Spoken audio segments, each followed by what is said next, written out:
Well, you clicked on a video that's a half hour long. I just want to say, if you found this video and you don't know anything about my channel or who I am, this video is not typical of what I do. I just had to replace the clutch on my welding truck, and I have viewers that just like to see everything I do. So I made a video on it, and it ended up being way too long, but I'm going to leave it. I feel like if I try to whittle anything else out of it, that it really doesn't explain what I did and some of the decisions I made. So hopefully it's not too long, but I know it is too long. So this is my experiences of replacing the clutch on my truck a year ago. Since I had to move to town, I completely forgot about doing this because I replaced this clutch literally right before we moved. And I had a lot going on. I just never got around to putting this footage together. So on the upside, the truck has been running perfectly as far as the clutch goes for a year now. Doggy's happy. He likes the snow.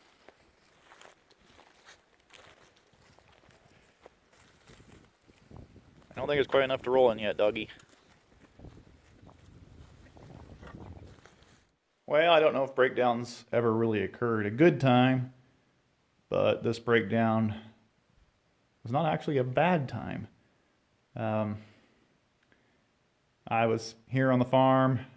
A friend of mine came down and bought an old car from us, and I used the winch on my welding truck here to load the car up onto the trailer for him, and got done with it. I hopped in the truck to drive it back to where I park it, stepped on the clutch, and went and the pedal just went clear to the floor, and that was it. Really nasty grinding noise. I crawled under this now, and it looks like it's a throwout bearing, just came apart. But I'm pretty happy that I was here literally within a couple hundred feet of the shop. So I parked it here behind the shop up on that little hill where the cattle guard is. Didn't quite have enough momentum to roll it all the way in here. And I didn't want to drive it into the shop under power. Can't step on the clutch to stop it, and we ended up pulling it in the rest of the way with the Kubota. My wife helped me. Make a little vlog, I guess, about keeping your stuff running, and hopefully I won't be showing you me dropping the transmission on myself. It's a 10-speed Eaton transmission, in case you're wondering. It's got some weight to it. Very, very mundane, typical mechanic work so far. Taking all the cables and brackets and everything off the PTO pump right now. I knew I had a little smoke coming out of the bottom of my truck every once in a while. I can kind of see it. And I reached a hold of the exhaust over here coming out of the muffler to pull myself up, and fell apart. So yeah, I got to replace a lot too. It's pretty nice having the wrenches right here on the truck. Just wheel out, get what I need, and wheel back under.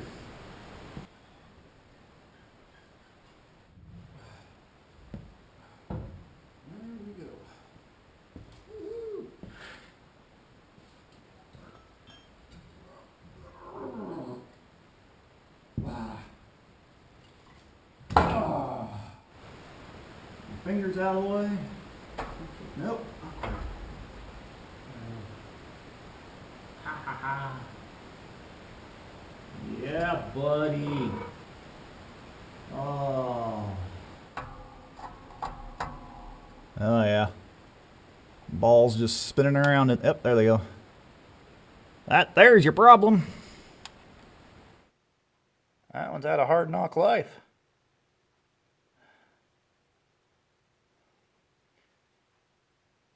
I wonder there's a little growly in there. Here on the input of the transmission, I think everything looks satisfactory. And I'm not surprised to see that the input brake is wore out. Now, a lot of people don't know on these trucks that when you push your clutch pedal about halfway down, that's when it disengages the clutch and you can shift into gear. But if you go all the way to the floor with your clutch pedal, it engages brake on this input shaft of the transmission and stops this input shaft from spinning. That is completely wore out, and I knew it was because I was waiting a few seconds after I'd push in the clutch before I could actually get it into gear. It would grind a little bit before it slowed down. So, yep, I knew that. Been wanting to replace this anyway. But see, there's what do you call it? Ears, keys, I guess. And if you notice, there's a key all the way back on one of those, so this spins with the shaft.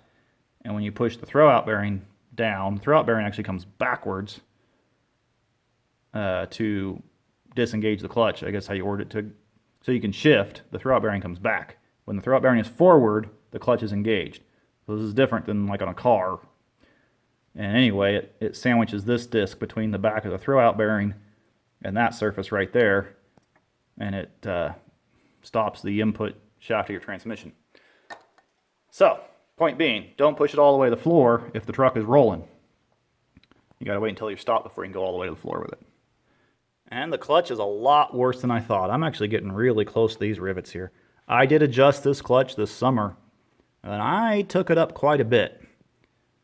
And you can even see right there, I'm actually hitting the springs. So those shouldn't be shiny like that. So definitely time for a new clutch. It's amazing this thing was driving as good as it did, considering as far down as this clutch is. The pressure plate here, there is definitely a change in height between where the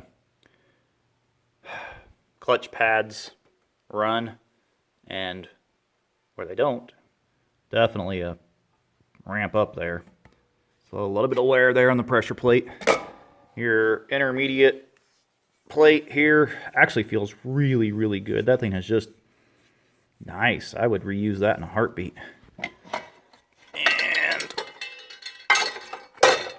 this side is really good too.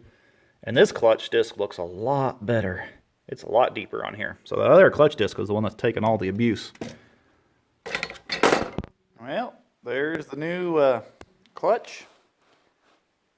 Well, reman actually. They didn't have a new one in stock, and I don't feel like waiting, so hopefully a remanufactured one will work pretty good. Oil for the transmission. I was wrong. I said a 5-gallon bucket is like $150. Yeah, I was wrong. A 5-gallon bucket is $199. So they were kind enough to just sell me 2 gallons. I think that's all this RT6610. Is that the right number? I think that's all this transmission holds. There's where we could find the books. Got an alignment tool, unfortunately. Wrong frickin' alignment tool. And I am debating if I want to go back and try to get a different one, or just what the heck I want to do there. I don't know. I don't see how I could do this without an alignment tool. That'd be such a pain in the butt. After working on the flywheel, getting it prepped and pushing the bearing into it, pilot bearing, doing all that, I've been thinking about what I'm going to do for a lineup tool. I think I'm going to make my own alignment tool real quick, because I think I can make this thing in a couple of hours, surely less than that. I'm hoping I can do it in an hour, but if I think I can do it in an hour, it means 2, right? And then I have an alignment tool. I can't drive to town and back for 2 hours of work. You know what I'm saying? It's from my house to, well, honestly, I haven't even found an alignment tool yet that I can borrow or buy or anything. So, I mean, I'm looking at a minimum of a 1 hour drive, one direction. So 2 hour round trip drive anywhere that might have one of those places don't yet. So for 2 hours of driving, I might as well spend that time building this tool. That's what I'm trying to say. Okay. We'll flop to it. Okay, this is flywheel side. Does it look clean? It looks clean. Alright, flywheel side. This is pressure plate side. As it should be. Does it look clean? And that. It looks dirty. Okay. Man. My paper towels are getting dirty. I can see fingerprints on it, but I hope that doesn't make it chatter. Okay. And I need this one. Pressure plate side. Okay. There we go. Okay. Then this one. And which way is my bearing face? That way. Okay. So that one and that one.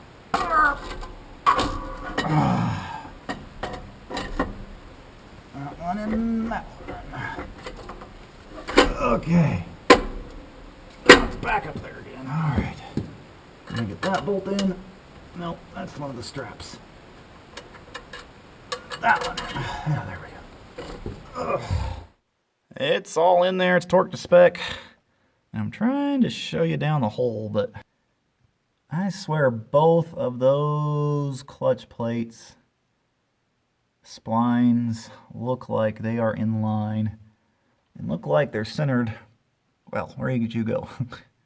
And I think they're centered around that pilot bearing pretty good. So I think the transmission will slide in there pretty darn easy. I'm ready to put this thing up here. And I can't find a place for you at all because you're in the way. That's all I know. But maybe you can see good enough that I'm either going to be fighting this and can't get it aligned, or it's going to slide right in. One of the two. I'm so nervous about this. It's heavy.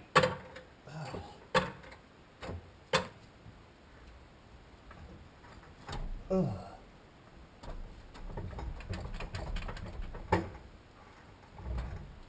Oh, come on. How do I need to go? Where do I need to go? I don't know what you can see. Where are you looking at? Looking over there somewhere. Okay. Alright. Yep, it needs to go that way. Back in needs to go that way. Okay. So do that and raise that. That should raise back into this thing. I still got a lot more according to that.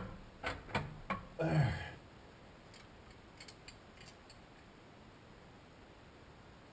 Okay, that should be in line. That looks good to me now. Okay. There it went. Heck yeah.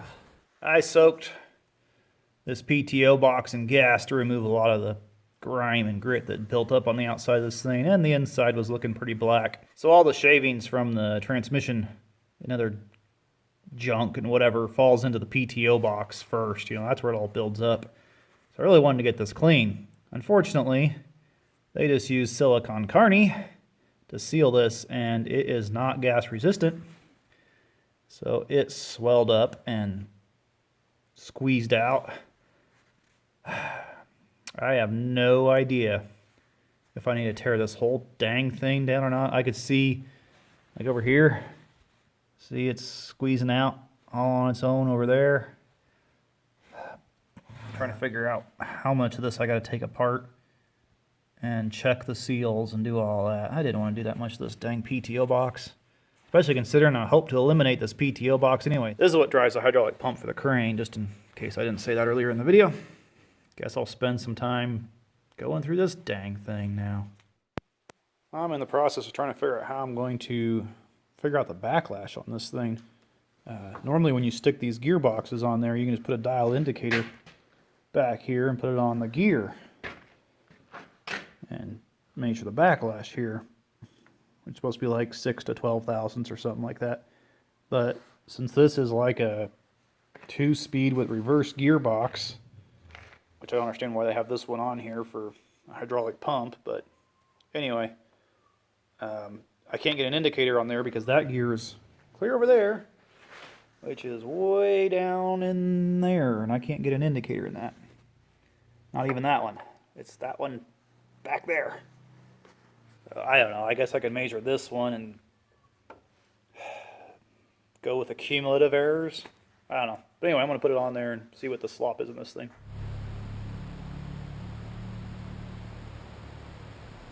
This is really hard. I don't know. I'm going to say it's under 30, I feel like. So I feel like the gear starts moving right around 3 or 4. And I feel like it starts moving somewhere around 73 over there, so like from there to there is kind of what I feel like. I don't know, I need another indicator on this other gear in here so I can see when it starts moving.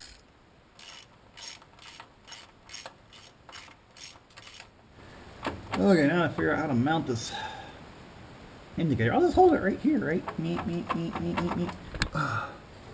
I got the indicator facing me instead of you. Apologize.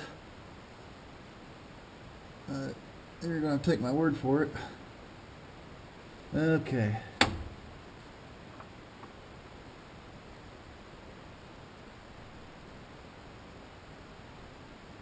Am I reading that right? Yep. That is 90 thousandths of run out. Holy moly. Yeah, I read the instructions and realized I forgot to measure my transmission backlash here before I did that. And I've got, I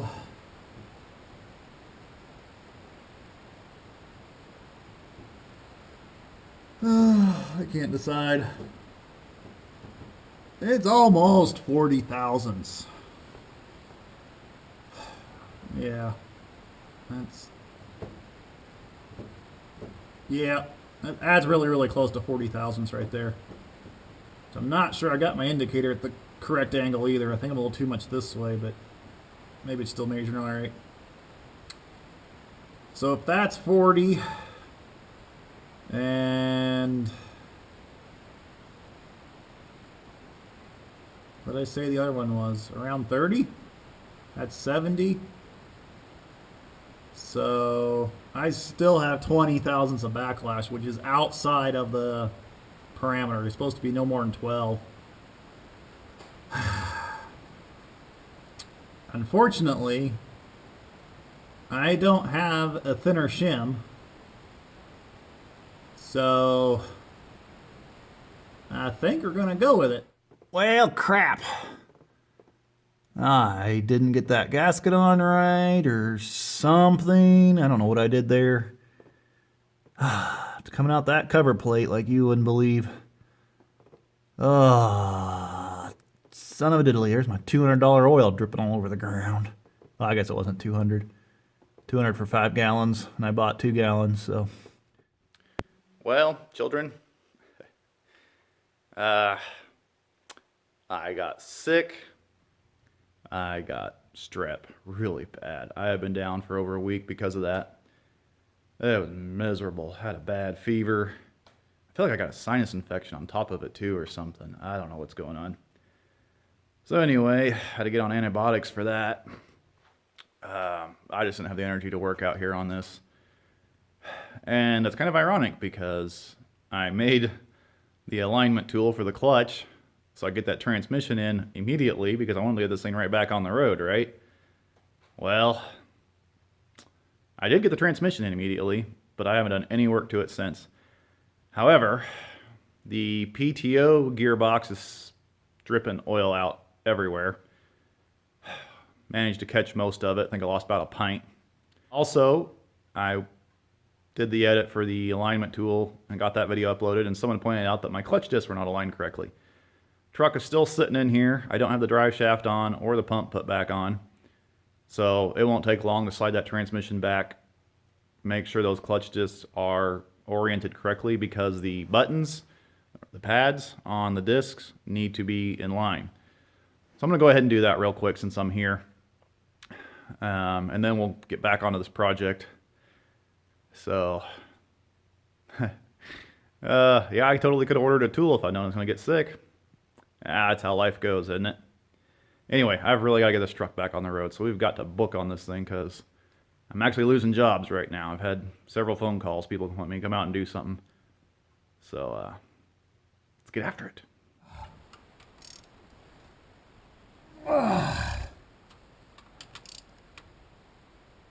Oh, man. Ems is on there.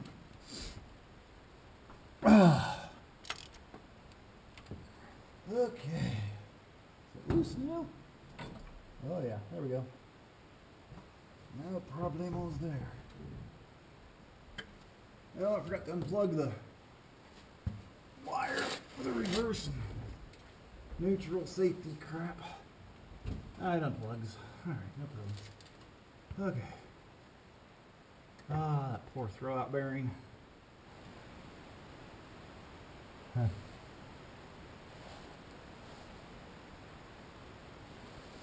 Son of a diddly-doo. Yeah, I cannot see that second spring. Oh, I don't want to take this back apart. I just thought I could turn those discs, but there's no way to see through this first disc to see the back disc. Okay, here we go. Oh, it's freaking heavy.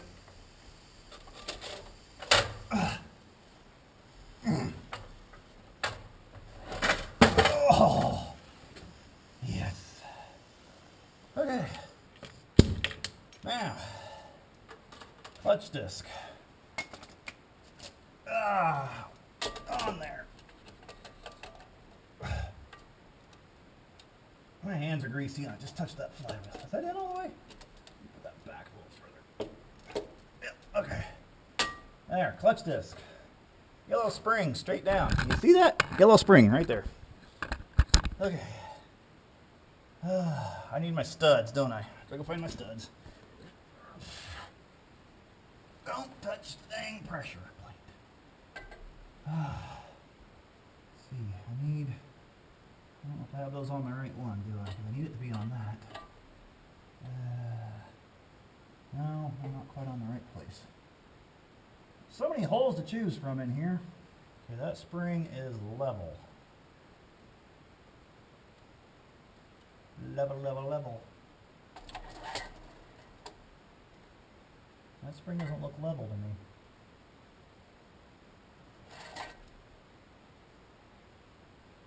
Did I put that one on correctly? I thought it flipped over. Because what I'm trying to do here is orient these buttons, you know, each of these pads here, so they are in line with each other like this. And there's only one position that these do that, and that's with those yellow springs aligned. But the problem I'm having is when I get it in the truck, I feel like I'm off one spline. I'm not confident that I'm actually getting those two springs in line with each other. So I'm trying to figure out some way to mark the keyway. I think is what I'm going to have to do. Yeah. I'm going to have to mark this keyway on these. So I put the keyway in with the springs. Yeah. I think if I put a paint strip on these, on the keyway too, that way I know the tool's going in the right key. You know what I'm saying? Mark this spline, this key, on the clutch disc as well. That'll let me know that I'm keeping them exactly where I need to be. Okay. Plan is, so that one needs to be on the keyway. Okay. So we can take that off. Maybe. Oh, come off there. There we go. And that's the same as this one.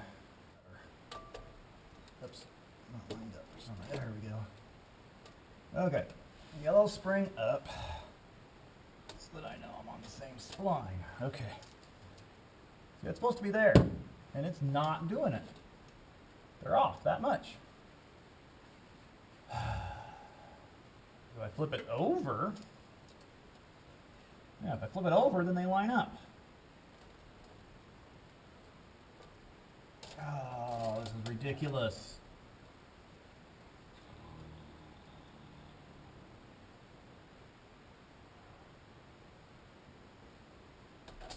They do not line up.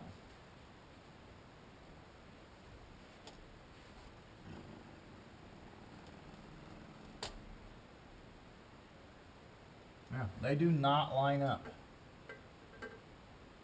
That says pressure plate side, so that's the pressure plate. What the hell is going on here, people? I don't know what to do. I've done a bunch of reading. I can't find anything that suggests I'm doing this wrong. The only thought I had was maybe this thing is marked wrong, that that's not actually the flywheel side, but you can't flip it over because it hits. It doesn't lay flat in there at all. So it has to go this way. It has to. There. See, now it fits in there. The other way, all the springs hit.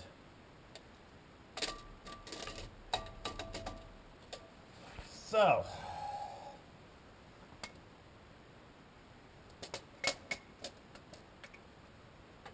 that has to be correct.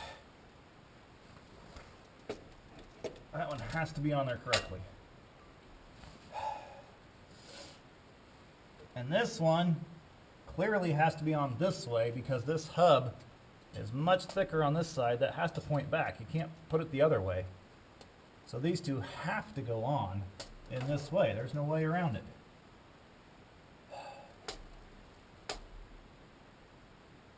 But they either line up there or there.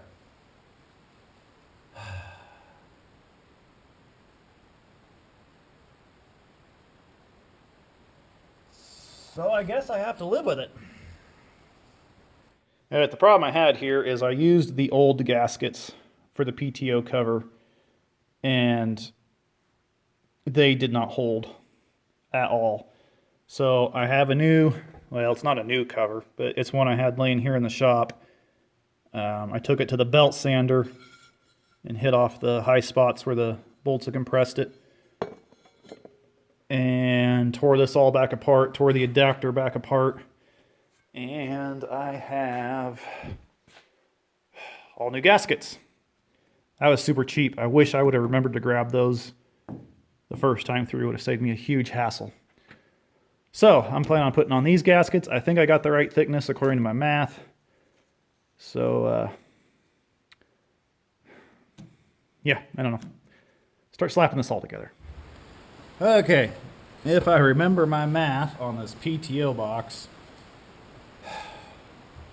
I had lots of slop. Yeah, that's good math, right? I want to say it was 30 thousandths, right? Boy, I don't know. I need to go back and watch the footage. I don't know. Anyway, I eliminated, oh, where'd it go? This shim, it's a 30 thousandths thick shim, was in here. And I'm going to eliminate that and put in a 10 thousandths shim. Well, it's actually a gasket, 10 thousandths thick gasket. So that's going to go in here. I hope you understand all this. Okay, then the gasket that goes up here, I had actually eliminated this and just used a gasket maker. So I was kind of assuming it to be like 0 thousandths, even though there probably was a couple thousandths. So I got another 10 thousandths there. So that gives me 10 and 10, which is 20 thousandths, which is 10 thousandths less than this shim, right? So in theory, I moved this thing 10 thousandths closer to the gears, which gives me supposedly 6 thousandths less backlash. Is that correct? Oh, I better double check those numbers. But anyway, this is what I told myself when I did this, so I think that's what I need to do, is take out 10 thousandths, and that's what I did by restacking this stuff this way. And now I got gaskets to seal it. Hopefully it'll stay sealed. All right, I'm going to go slap this back underneath the transmission now.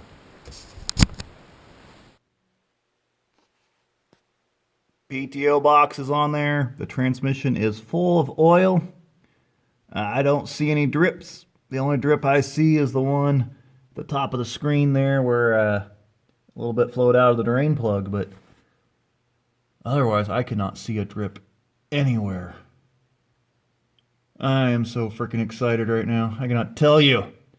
That has been hours and hours and hours. I'm thinking it's 9 hours, just by what my memory's telling me, of working on that dang PTO box. For 9 hours, I just about could have had a pump put on my welder. and run this crane off the welder pump like I want to do. Oh, man. Oh, well. Here and now, right? It is late. Very, very late. I am going to go to bed and hopefully start on this tomorrow. I ain't got much left to do, so drive shaft, put the pump back on, and life should be good. I hope. Good night.